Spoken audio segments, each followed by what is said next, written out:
সন্ত্রাসী মারছি, আমার বাপেরে কুবাইছে, আমি কুবাইছি। নিজের বাবার খুনের প্রতিশোধ নিজের হাতেই করল দুই ভাই। ময়মনসিংহে দিনের বেলায় রাব্বি নামের এক ব্যক্তিকে হত্যার পর খালেক পুলিশের সামনে দাঁড়িয়ে বলছিল, ওরা আমার বাপেরে কুপাইছে, আমি ওরে কুপাইছি। আমার বাপেরে কুবাইছে ওরা 15 দিনে মিললে, আর আমরা দুই ভাই কুবাইছি ওরা।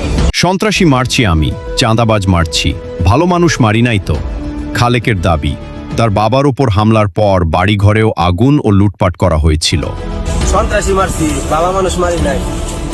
আমার বাড়িঘর কুড়াইছে কে, আমার ঘর লুটপাট করছে। এসব বিষয়ে পুলিশের কাছে অভিযোগ করেও কোনো ব্যবস্থা না পাওয়ার কারণেই সে প্রতিশোধ নিয়েছে বলে দাবি করে। কোনো আইনের লোক তো পাইলো না আমার বাড়িঘর বাঁচাইবার লাগিয়া, পুরা নাম তো আছে আমার তো ধরছে।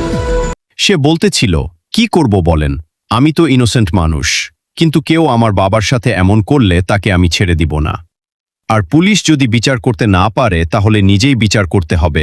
কুবাইছি আমি কুবাইছি, আমি নিজে একজন এডুকেশন ছেলে। ভিডিও করে কি করবেন আপনারা? আমার মতো ইনোসেন্ট ছেলে ধরে কি করবেন? আমরা শিক্ষিত। পুলিশের সামনে দাঁড়িয়ে কোনো ভয় ছাড়া সাহস নিয়ে তিনি আরও বলেন, কখনো জেল থেকে বের হতে পারলে আরও কয়েকজনের কপালে শনি লাগবে। পাইছে আর বিএনপির লোকেরা যে কাজগুলো করলো, পাইছে এবার তো কিছু করবার কোন আইনের লোকে পাইছে। যদি বাইরেবার পাই তাহলে অগর কপালে শনি লাগাই আমি বেশি কিছু করতাম না। আমি যদি বাইরে আর পাই, আমার বাড়িঘর ঘুরাইছে, আমি আমার এলাকায় গিয়ে দেখেন জিজ্ঞাসা করে কিছু জিজ্ঞাসা থাকলে এটা কই আর কথা দিবাই না আমার। আমি তো ওই নিজে চাঁদা বাজা ছিল, আমি নিজে দুধকেই দিছি, অভিযোগ দিছি। এখন প্রশ্ন হলো, আইন যদি সময় মতো ব্যবস্থা না নেয়, মানুষ কি এভাবেই নিজের হাতে বিচার তুলে নেবে?